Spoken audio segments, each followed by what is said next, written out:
Hi, good afternoon. Happy Friday. And should I start saying good those in the US, good morning. And you up in China or Asia, good evening or good nights. Welcome to Coaching Conversation. It's your host, Eric Franzman. It's my pleasure to have you this afternoon. It's a Friday, beautiful day here in London, wherever you are, the South Coast and North Coasts. Look at my window, it's beautiful, sunny there. So I'm sure wherever you are, you're having a great day. Over the past few months, we have shared with you guys many topics that has inspired some people, has changed lives. We have discussed about the pandemic, how we can all help. This month, we have dedicated to young entrepreneurs, business owners. And with this, I have a special guest, experienced mentor, Tim. Before I introduce Tim, let me just share a bit of background. I'm sure Tim also will share with us his experience within business side. I first met Tim at Cambridge where we did our coaching program, and I was lucky enough to work with him, coach him, vice versa. And I've got to know him, experienced guy. Tim is retired, but he's dedicated his services to young entrepreneurs, helping them have a business better. It's also those who are struggling in business. He's working with business trusts and also Hertfordshire business support scheme. I think I will leave here, and I think Tim will share with us all his experience, all his qualifications, and what he's doing. Tim, welcome to the program. Thank you very much, Eric. So Tim, let's start with this. I met at Cambridge, and I've got audience here. Tell us more about who is this Tim, this great guy.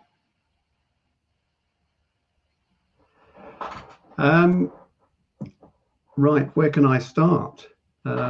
Well, you've already introduced me a little bit. I was very lucky to be able to retire a couple of years ago after 40 years in business. And but I wanted to stay busy, and I had two ambitions for my retirement. One is I wanted to do a course of study, and the other, get involved in some part of the voluntary sector. I found coaching by chance, really, touring around the internet, looking for places to study. And that's, as you say, where you and I met on the course in Cambridge. Boy, was that a revelation to me. I wish I had come across coaching and a coaching approach all 40 years ago. I'd love to have seen how my life and those around me would have turned out if I'd taken a coaching approach to my whole business life. I also was lucky enough to find the Prince's Trust and subsequently some other organizations where I have started, because this is the beginning of my learning process, to mentor young people, most of whom are keen to set up their own business. So Tim, this month we dedicate this program to young entrepreneurship, and you just said that you are currently working with business trusts for young entrepreneurship. I'm going to give some statistics here, which for me is mind-blowing. Of course, today's topic is about those that are trading and also are struggling in businesses. But on the current statistics says that UK populations, the young, has the most hardest hits this pandemic. Says that the next few years there'll be more business owners, young people, but with less support financially. Yeah. There are more people in the education right now than ever because they're unable to find a job. But today is about business. That's another statistics. The age between 18 to 30 make up 3% of those of universal credit claimants, which is huge one. Now we talk about business owners, young people that you are supporting. I'm sure this is not pleasant, these statistics. But what I like about it is that people are going to businesses. People are looking to enter to business. So, business trusts. What is your main focus? What is your main role with this organization? Okay, the business of the Prince's Trust helps young people into the world of work at a simple level. The particular part of the trust that I am involved with is what they call the Enterprise Program, where young people who are keen to become self-employed, set up as a sole trader, form their own business, can get advice and guidance and training, and then long-term support. Maybe just to explain to you a little bit about the process. So a young person approaching the trust would first have a conversation to make sure that that is the most appropriate program for them and their ambitions. And then they would be invited to take part in a 3-day workshop training course, which covers all manner of setting up and setting off on your own, from the personal things like taxation and finance, right through to marketing, market research. What is your business idea? How to prepare a business plan, and also what a mentor is, very important.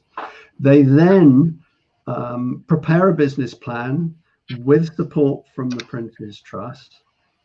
And if they can get it through a launch group at the end, and they have up to a year to do that, then they will get the support of a mentor for 2 years at least, and be able to tap into other specific support, training courses, workshops, grants, and even loans from the trust, and state that their business is supported by the Prince's Trust. Okay, so this is a company that's been going for many years. Do you believe so? It was set up by How do young people?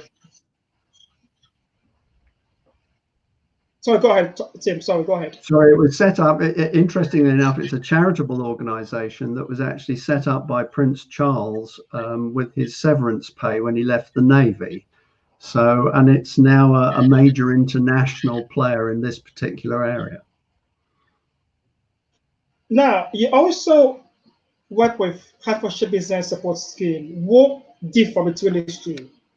Because I know business trusts work with young entrepreneurs to lift them up to to bring them to a place that they're able to go and do well in business.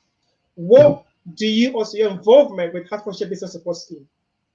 Are they different aspect of what you do right now? Yes, it's the Hertfordshire Business Support Scheme is something run out of the Hertfordshire Growth Hub. It's an initiative, a local initiative, although I believe there are similar all over the country, that was set up in response to the pandemic, where experienced businessmen would help struggling businesses that were struggling due to the pandemic. My impression from the people that I've had dealings with is they tend to be smaller businesses with less experienced people managing and owning them. But it is about sort of helping people through difficult times. There are a lot of parallels, but one specifically, a remedial process, help and support when there are challenges, whereas the other one is the more creative process of getting something up and running. Now, let me ask this. So I had this yesterday question. I talked to a friend of mine based in China, and she asked me, Eric, how do you define a coach and a mentor? The reason is that in China, it's difficult to coach someone. While the Western world, we have coach and mentor. So you've been business mentor, business coach. You've attended Cambridge, a prestigious university. We both did it. How do we define these two, and what is the parallel between these two together? Right. That's an excellent question, and it's the one that's at the root of what I wanted to talk about today. Um, the first thing is the words coach and mentor are often used interchangeably by people generally. Um, so the definition gets blurred, and there's a lot of overlap. Let me talk in my specific experience. So a business mentor brought in to help a young person trying to set up their business is somebody with expertise and know-how in a wide range of businesses. They're often people with a lot of years behind them, um, who want to give something back. And it's the expectation of the young person that the know-how and expertise will be made available to them, that the mentor will be able to explain things to them, guide them, advise them, be a consultant almost, and advisor. There will be a lot of telling going on. It's generally seen as being quite directive. That said, the training that many mentors have emphasize that you should downplay the telling as much as possible, because, as we know, the coaching approach offers the advantage that you become an enabler, a guide of a self-learning process. It helps generate confidence and self-belief and motivation to get things done. So that's really where I see the crossover. There's a big area of overlap between the two, but a mentor specifically comes with know-how and experience that can be brought to the party and will do some telling, whereas the coach is going to use the coaching tools of asking powerful questions, listening, be non-judgmental, building a relationship, to help increase the awareness and the self-learning of the person, the client. You've mentioned something here. I want to touch base on the tools applications when it comes to this two. In coaching, I use the model, which is written by friend Yen, with whom I'll have a next people. And then we have Go model. We have different models when it comes to coaching. Is there any model that mentors should also use? Because you, being an experienced businessman, you have a company, you sold it. Now you're a business mentor. Is there any model that you use for your client, especially those that the young that looking for someone like you to be trained or to look up to? I don't use a set model in a set way all the time. Everybody I talk to and talk with is different. Every situation, every conversation is a unique conversation in the moment. And I prefer and feel more comfortable if I'm not trying to subliminally impose too much of a structure or a model on that conversation. I like to react to the moment, to the situation. That said, there is a simplicity about the GROW model.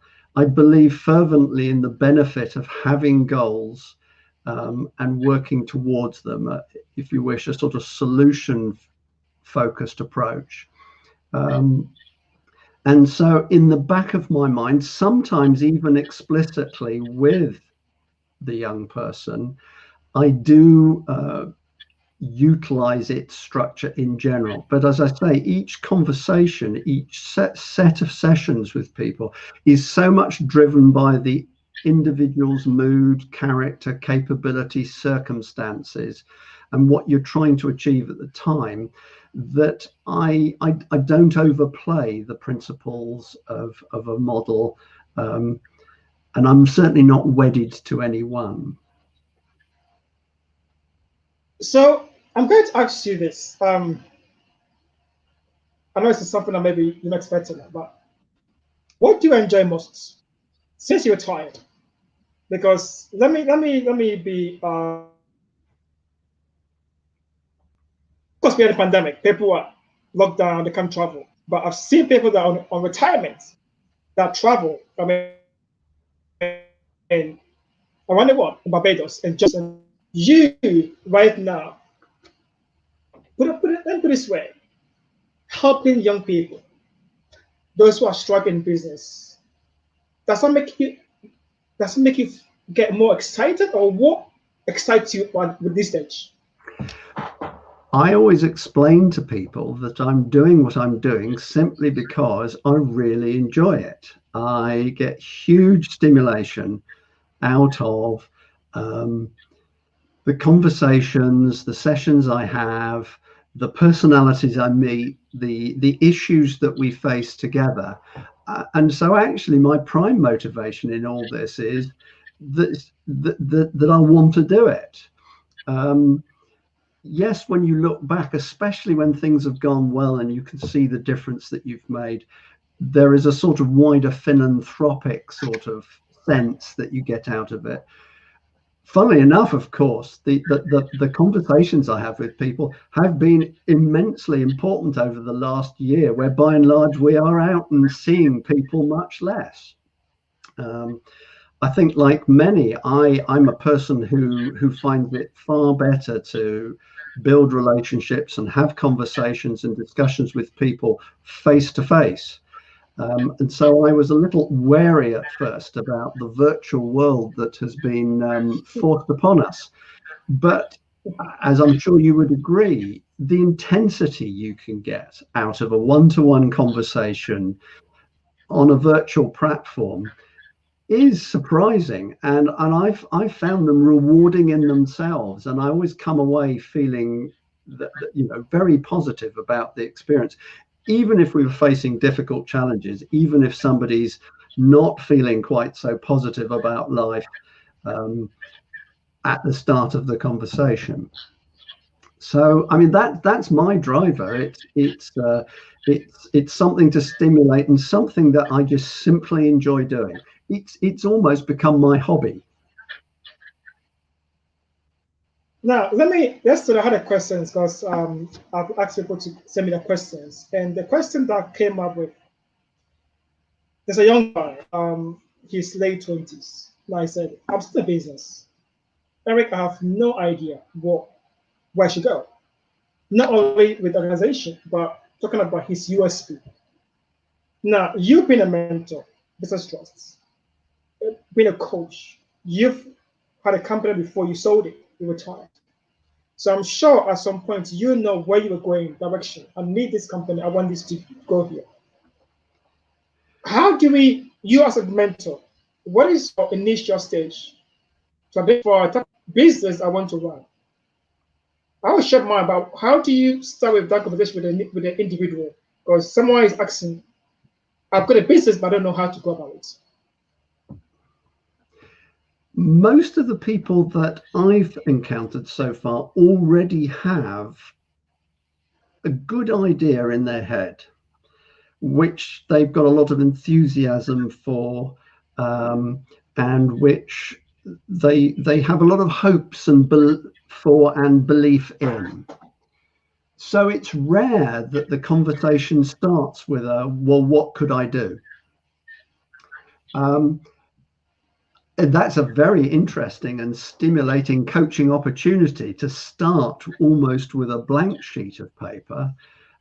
In that case, you've got lots and lots of opportunity for open questions, to explore the strengths of the young person, and to begin to see if anything jumps out of that sort of almost brainstorming process that you could share together.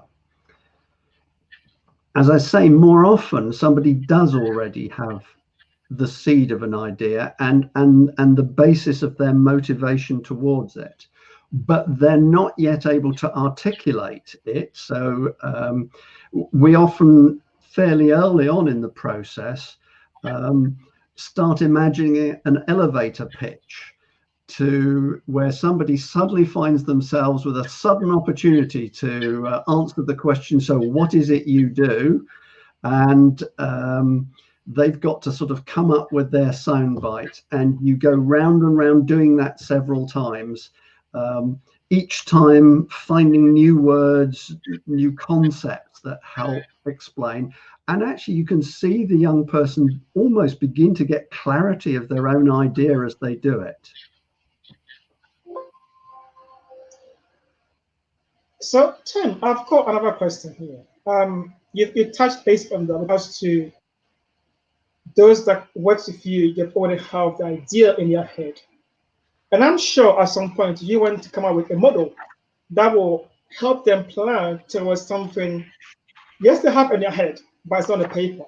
You want to see that on the paper, see that in written, put it down. One model, because we did touch base on model that I use, FAT model.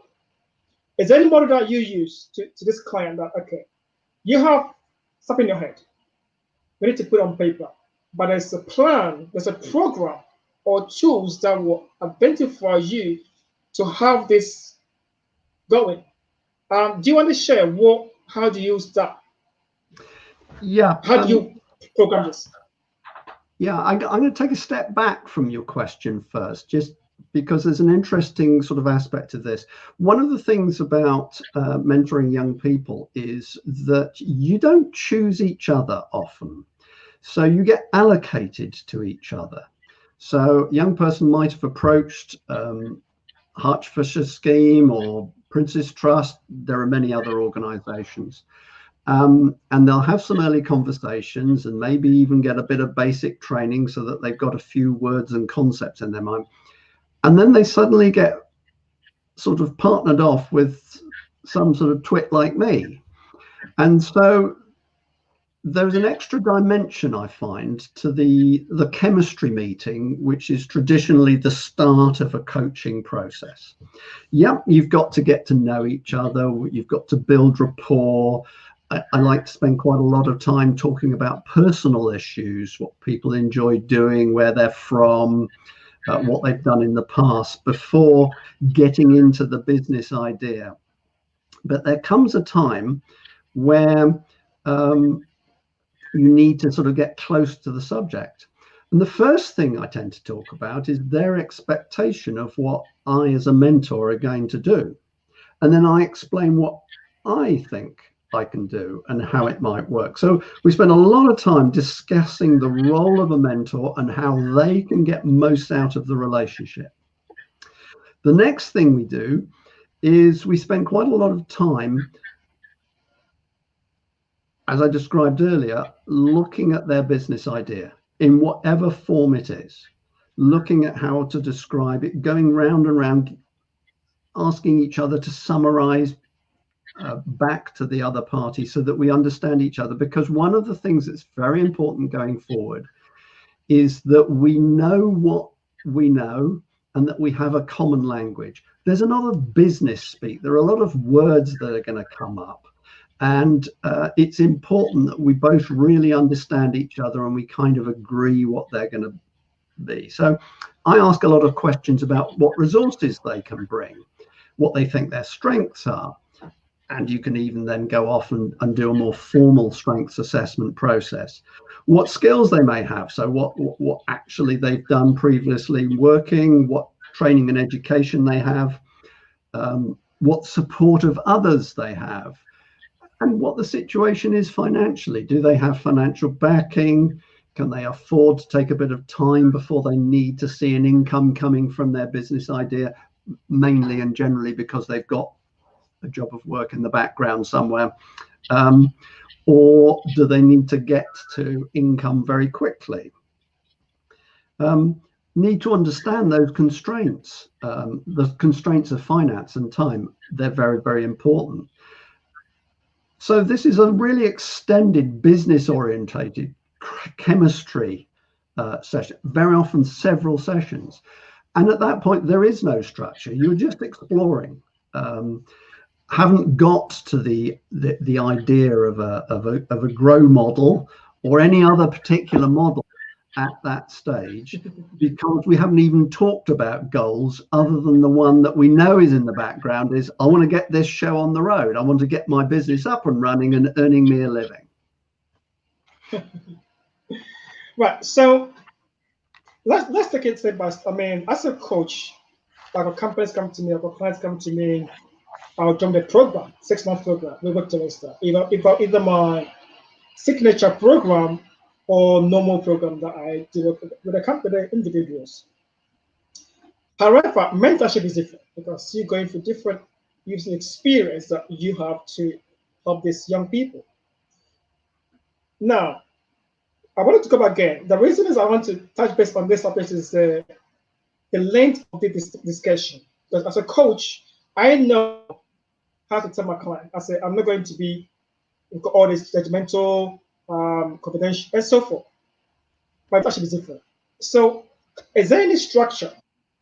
Before we discuss about initial stage, is there any structure that you work with these individuals and to a stage that you then have that tools to help them?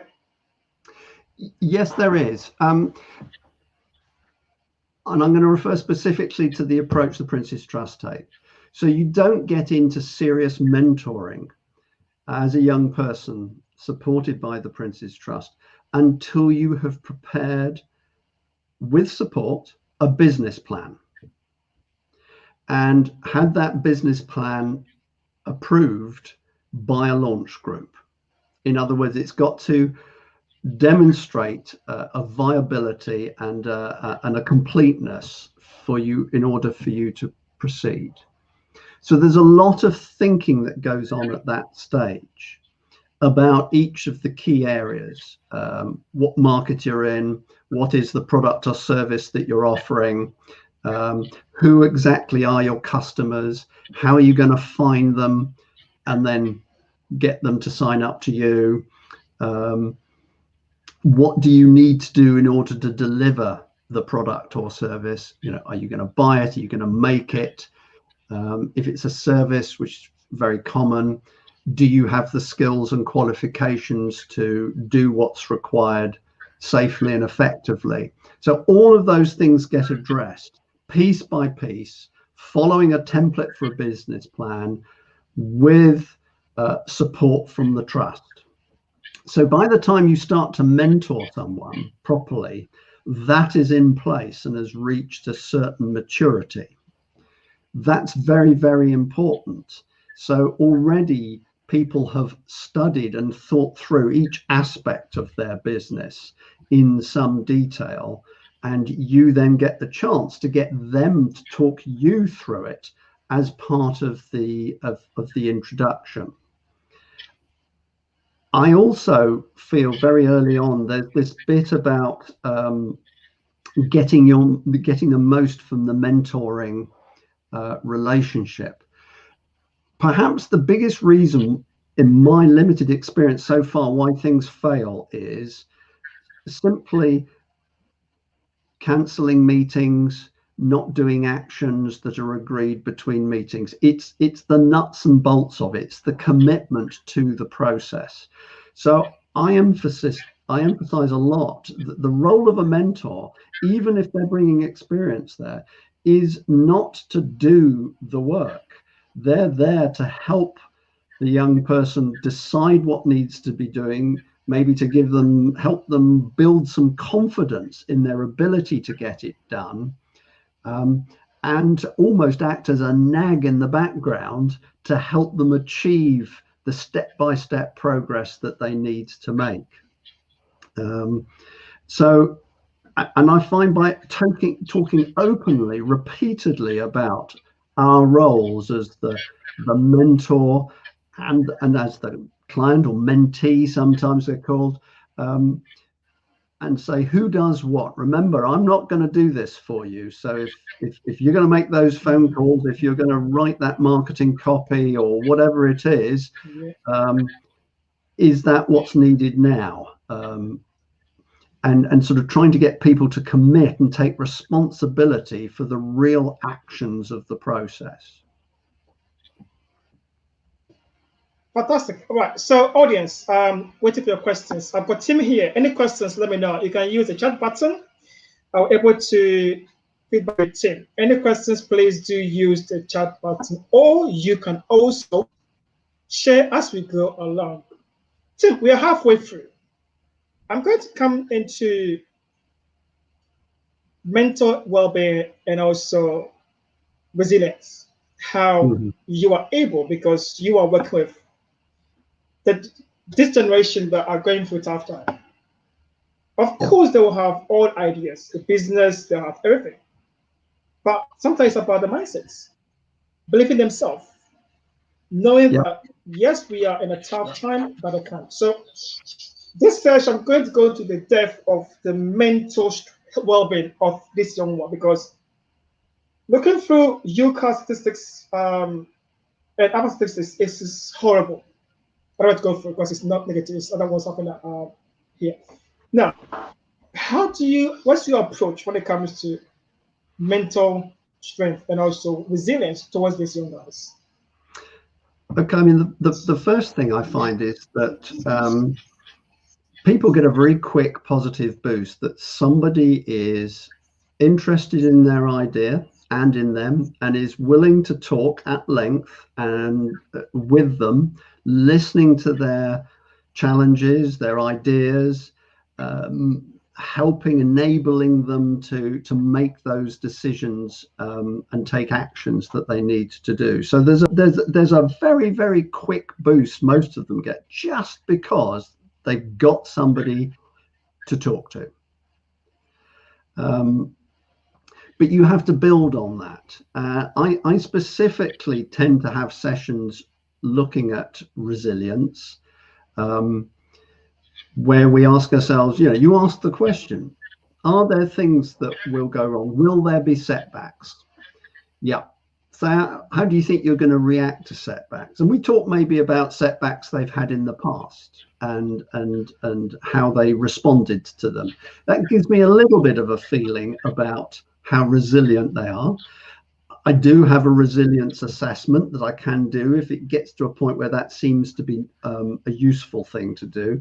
But I must admit, I'd rather deal with some of these issues in the sort of natural conversational way than get too bogged down by formal online assessments or anything like that. It feels more in keeping with the rest of the relationship.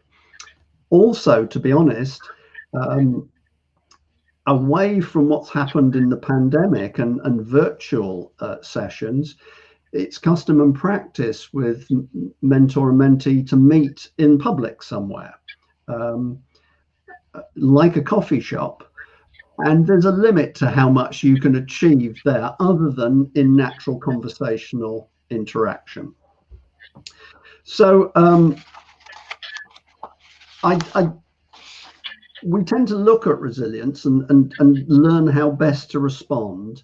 And this is one of those areas where you're doing a bit of guiding and telling by informing. There are a number of things that specialist researchers in this field have identified over the years that help people build resilience. I mean, the first thing is the knowledge that this is something you can develop. You can build your own personal resilience. So we think about the sort of setbacks that there could be. We look at maybe past examples where they've had them and what helped. Chris Johnson has a nice little shifts system that he advocates, where you almost have a little sort of form that you can fill in. So here's me facing this problem. So that's the starting point. What I'd like to happen with this is this.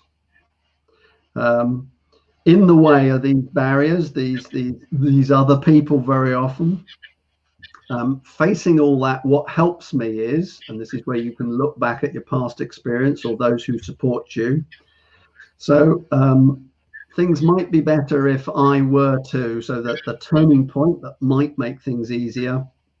And then what steps can I take in the next 7 days to move forward? So that's one little tool that comes from one of the specialists' work in this area. But there are a number of other things. We can look at it if people are really getting panicky. We can look at sort of mindfulness techniques for sort of relaxing in the moment, emptying your mind of some of the thoughts that tend to get you into the panicky fight or flight sort of mode. We can look at reminding ourselves of what's gone well, the positive emotions side of it. We can look at support structures. So who other than the mentor do you talk to when you've got challenges? If you've got friends, relatives, whatever. And we can also look at that people don't sort of make things worse by having sort of, through their beliefs and preconceived ideas, having automatic negative thoughts. So we look at, well, what's the worst that could happen, as an example, and we challenge that thinking. Oh no, I can't do this type of thinking that can come on. So cognitive behavioral approach to dealing with some issues. But as I say, I don't just have a 1 to 8. This is the method. Look at the situation, look at the individual, look at the resources that they bring. If you see signs that they're already tackling it quite well themselves, then continue with that rather than bringing in new things, and go from there. But all the time, looking out for signs that people are struggling with the challenge that faces them. Not every mentor will do this, but I certainly am in a lucky position that I am happy for people that I'm mentoring to contact me in between sessions. That in itself means they know what they can do, and it can be really dramatic things. I had a young person who was falling out with his main source of work. And he knew he had a difficult meeting coming up, and we were able to spend just 20 minutes on the phone thinking about, so what would you like to happen out of this? So how do you think you might approach it? What do you want to say to the person for sure?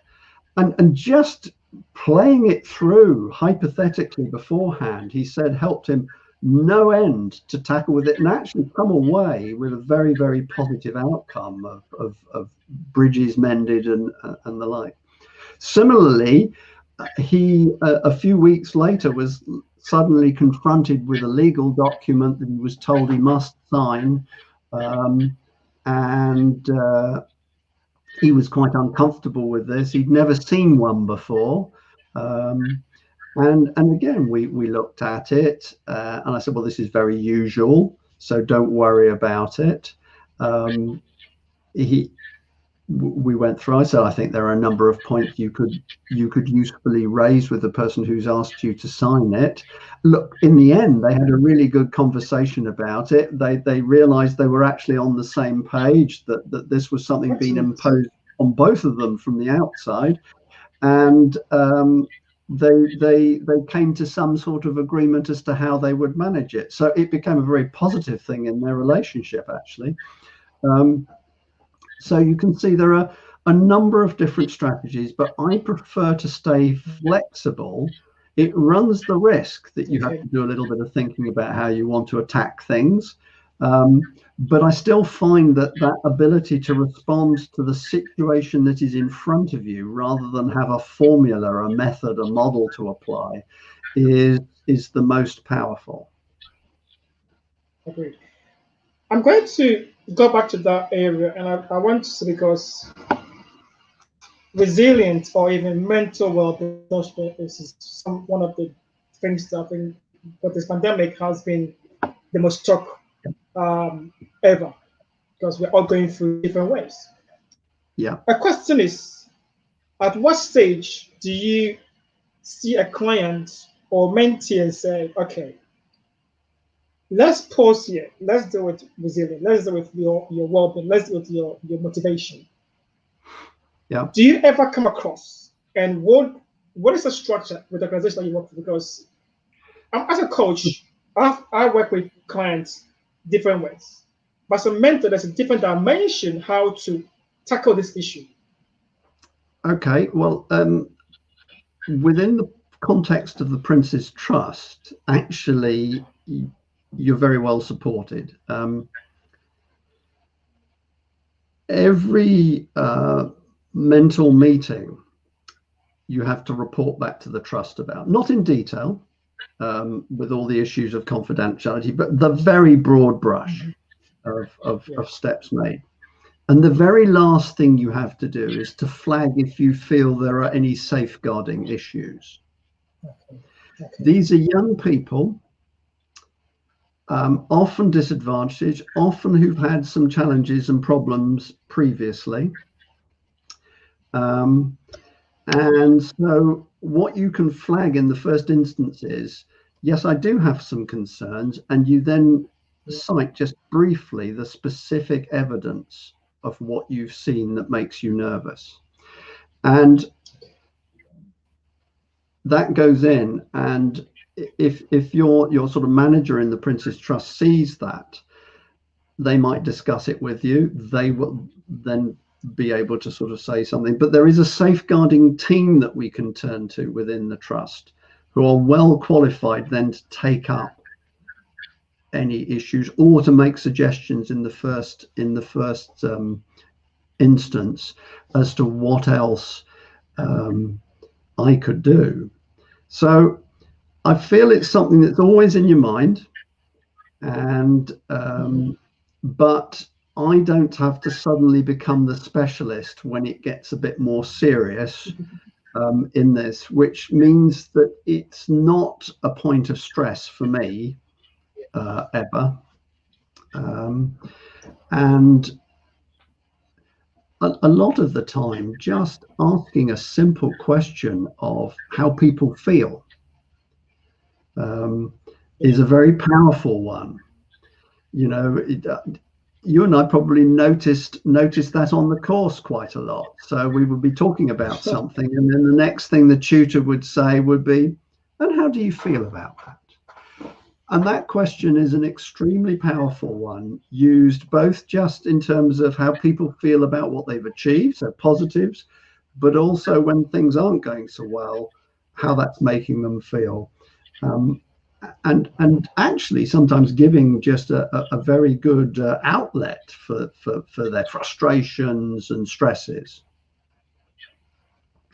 There is a whole area that I'd like to just say here, because this does talk to this issue of the opposition of mentoring, or the opposition's maybe the wrong word, but the challenge that mentoring is this bringing of experience and know-how into the game, a sort of a telling directive process, and at the same time wanting to maintain a non-directive guiding coaching approach.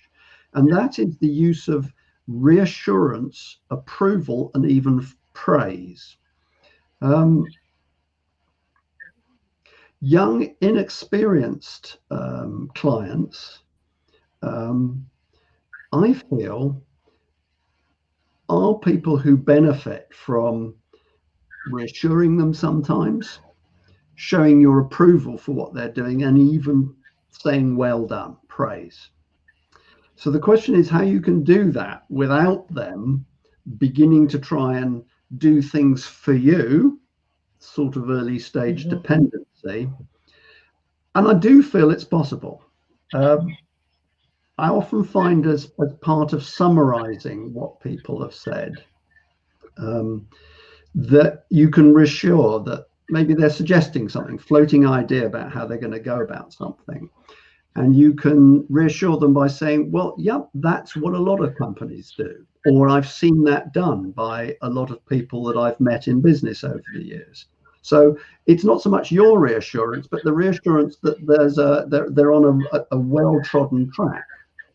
You know, approval, just saying something like that sounds sensible.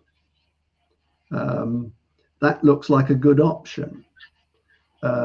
Is I think still a valid thing to do. I think purist coaching approach might frown upon it, but maybe because of this relative experience, that you have compared to theirs, it has a place. And I have found it's really boosted people's confidence and self-belief.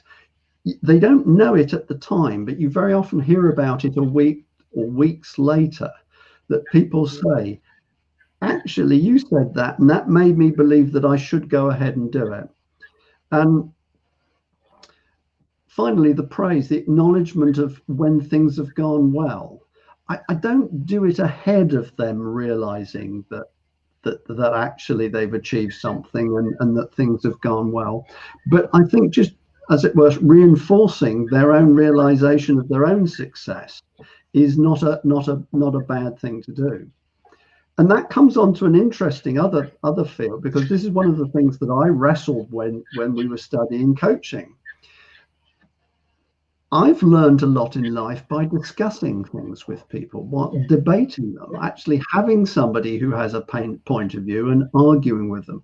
And I actually find that's a useful thing to do in a mentoring role as well. I mean, it gets the client, the young person, used to articulating their own ideas. You can encourage them to have opinions and challenge you back. They're going to have to get used to communicating an awful lot of what they do with suppliers, with customers, with staff, if they get that far. And so actually learning in a benign, trusting environment of the mentoring relationship is extremely powerful.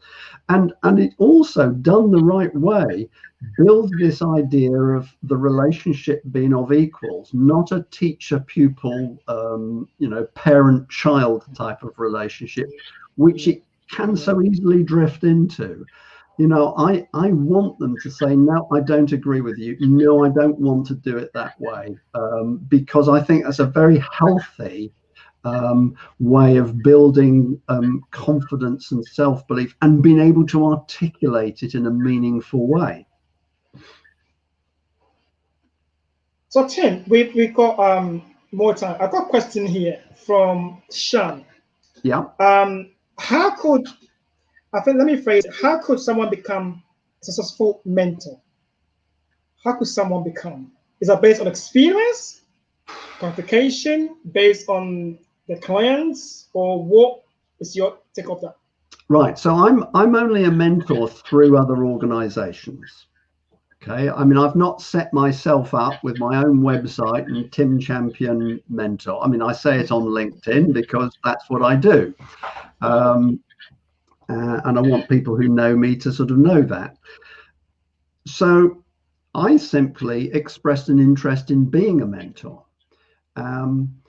I happen to be coming into this after working for 40 years. So obviously I bring some dreadfully old-fashioned ideas that have completely out of trend now. No, it's I'm sure it still exists. I come in with just that interest in talking to people and my own personal experience and what I've learned over the years as what to bring to the party. But I don't think it's impossible to be an effective mentor even when you're very young. Very young people are extremely successful and have reasons for that success. And if you think that you can bring something to the party to help somebody by mentoring them, at the very least, the two of you can discuss things, as I say, subject to all the caveats that I expressed before. So I think it's really just a question of deciding what sort of people you're going to want to mentor and through what sort of organization. I'm not the person necessarily to talk to about how to set up as a professional mentor who is actually charging for their work, because I think that's going to be down to credentials. As you and I both know, even as coaches, a lot of organizations look to see, have you run a business before? Have you worked in this sort of industry? All those sorts of things. do you have personal experience of the sort of thing that we have to deal with? Is quite important, but it doesn't mean to say that you can't be quite young and already have a good amount of experience and a proven track record that says people will be interested to have you as a mentor. Agreed, agreed. And I want to add is that I mean, I'm a coach, but I do also mentor people on different subjects. So again, right now I'm counseling about maybe mentoring about 5 different couples. That means that I'm a old guy or like married for 20 or 30 years. I'm married for 15 years. But again, Yeah. I'm mentoring people who are married for 40 years. Again, you're right. It's not about age, by experience, but willing to understanding what the need. Let me go into this one. The pandemic has brought dimension of the way we're communicating right now. Virtually, it's been booming. Mm. Hopefully, very soon, we will simply get out, ask you to go out, fresh air, coffee shop, restaurant, office. Office. What has been your experience over these years? Being someone that won a business face to face, now you are in a place of virtually. Very soon, the UK will be able to go out and have fun. How are we going to take this mental wise and also your experience over these years? I mean, I think as I said earlier, I've been positively surprised at how much can be achieved through these sort of virtual platforms.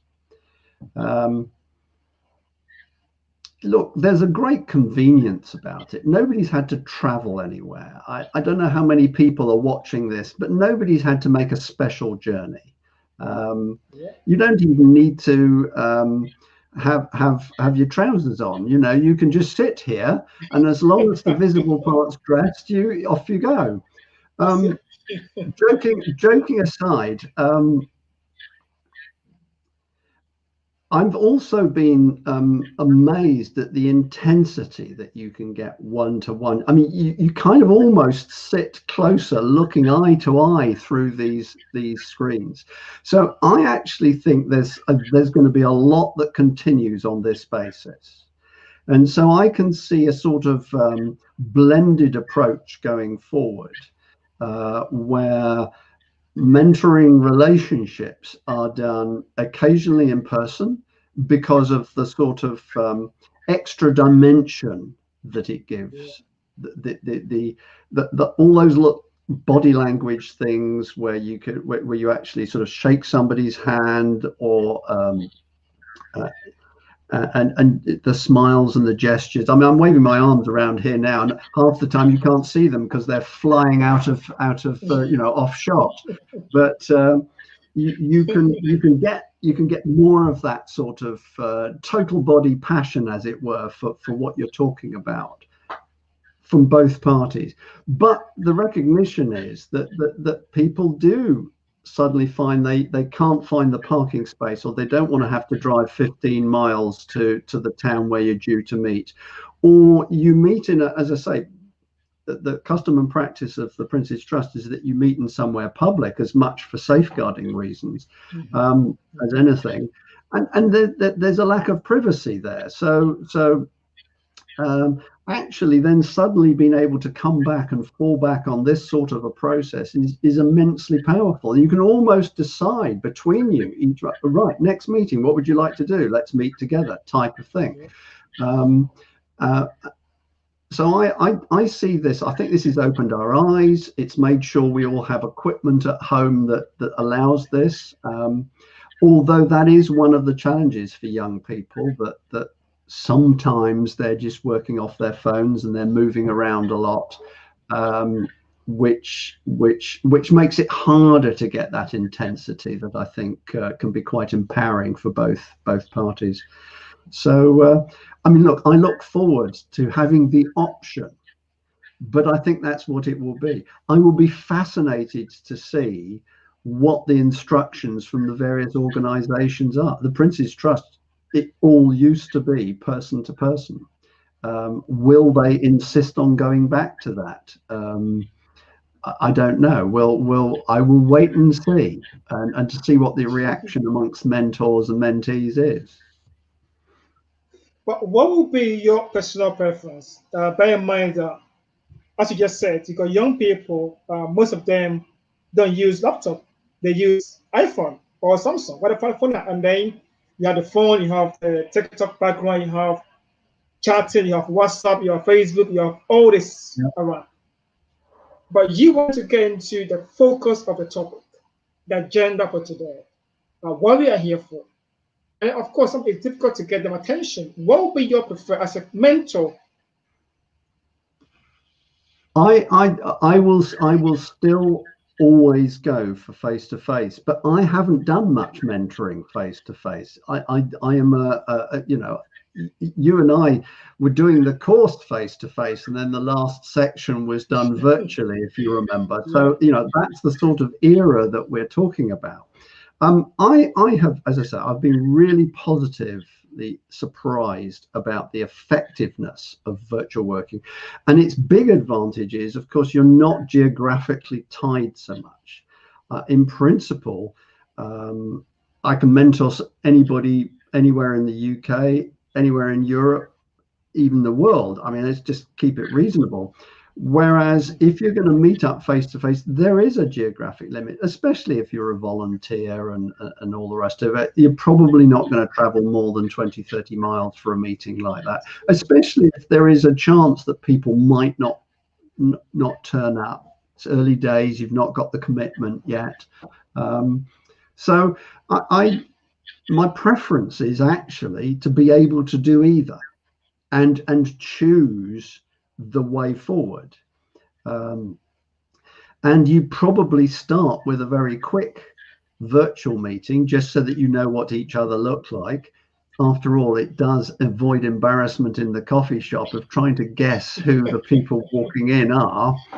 But then fairly early on, I'd actually want to meet in person, because I think that gives an extra dimension that would be a valuable asset in the relationship going forward. So, Tim, I've got two questions. We've got 2 minutes left. So, as we move into restriction very soon, what is your plan? Are you aiming to travel on holidays? And also, are you planning to reverse your retirement and become a full-time mentor or coach? 2 questions. Yeah.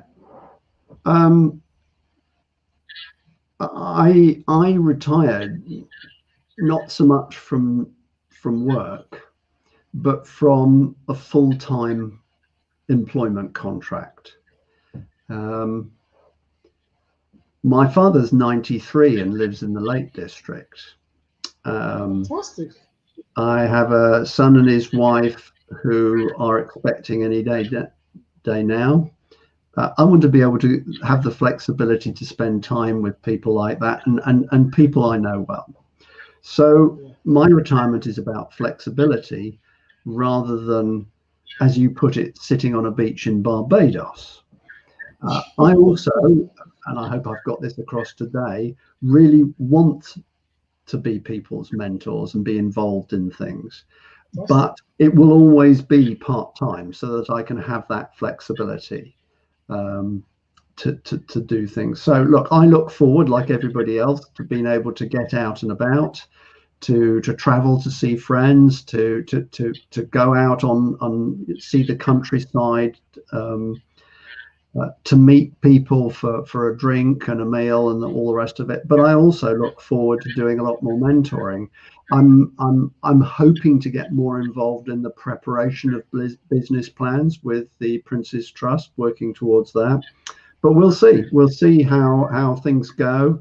There are lots of other groups that I could help with mentoring. That would be an interesting and stimulating contrast to the young people. For example, another form of young people, but quite high-powered graduates and postgraduates, often very different sort of situation. And that would itself bring different stimulation and experiences. Excellent. So I've got last question. We met Cambridge. Now you've enjoyed so much coaching. You've enjoyed so much mentoring young people.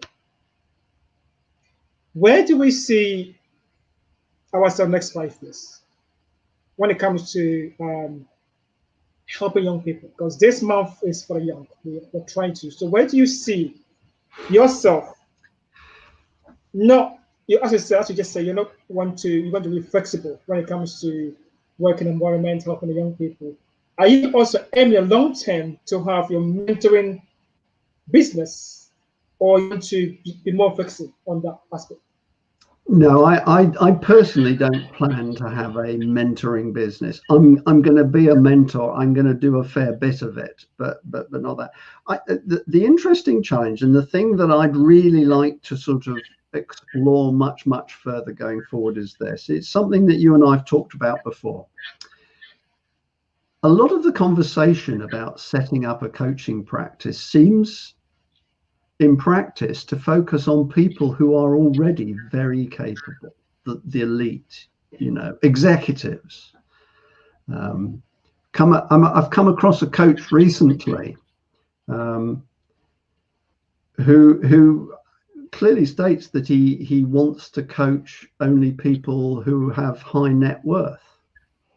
And part of it is because the amount of time that many coaches want to give to the individuals is really quite considerable, and therefore there is a high cost associated with it. And I feel coaching is too good and precious an approach to be left to, and this is going to sound a bit sneering, the elite. And I want to see how coaching can be evolved so that it can be brought to a wider, a much wider sort of audience, as it were. Now that can be done by training managers to be coaches in a working environment, to train a coaching approach to even children at school so that they just approach life using coaching.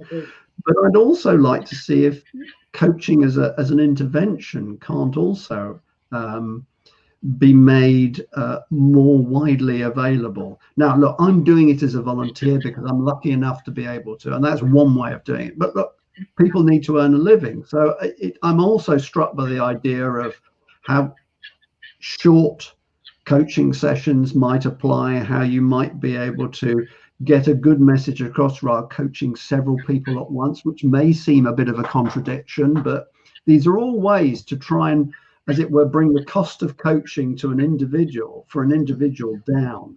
And those are things I'd like to explore further. And so it's certainly in my idea of the future that I'd like to go back to the sort of environment where these things are considered and studied, and look further into it from that angle.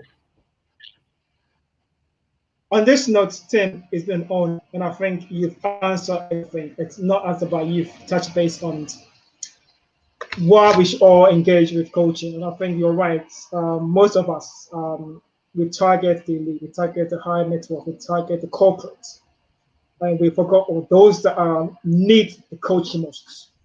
And I think that is why this program is there to touch base on that. It's not for the top end, but anybody, or even those that are underprivileged that need a coaching or mentorship. And I think that was a bit my experience, because working in the banking industry, that's what we were taught for. You got to be coached to earn more. I do believe you're right. It's just not, you have to be those that are underprivileged that need it most. Schools, hospitals, and it's those that can be trained and be coached to other coaches. So you're right, I agree with you. Right, so Tim, we also have the summit coming soon, which you are one of the coaches. So before we go, our summit is confirmed. We've got 24th of June for about 10 coaches. Tim is involved. So you might see Tim again very soon, if you understand. Tim, last word. It's Friday nights. Fish and chips. Last word. Well, it's been a real pleasure. thank you for giving me this opportunity. I hope a few things that I've said have been interesting and useful to some of those who are watching this. It's been immensely useful to me. You asking me to do this has made me reflect on what I've been doing and really how I need to improve. I'm still struggling with the coaching approach. I freely admit it. I think most coaches are more directive than they would ever admit. And certainly mentoring and coaching together means you have too many excuses. I need to, like most people, I need to ask more questions, listen more, and let the person that I'm with drive the way forward. That is what I believe in. I've seen enough to know it really works. Excellent. On this note, we want to wish you happy Friday. Wherever you are, have a safe Friday evening. I'm going for fish and chips. So, good evening. Bye-bye.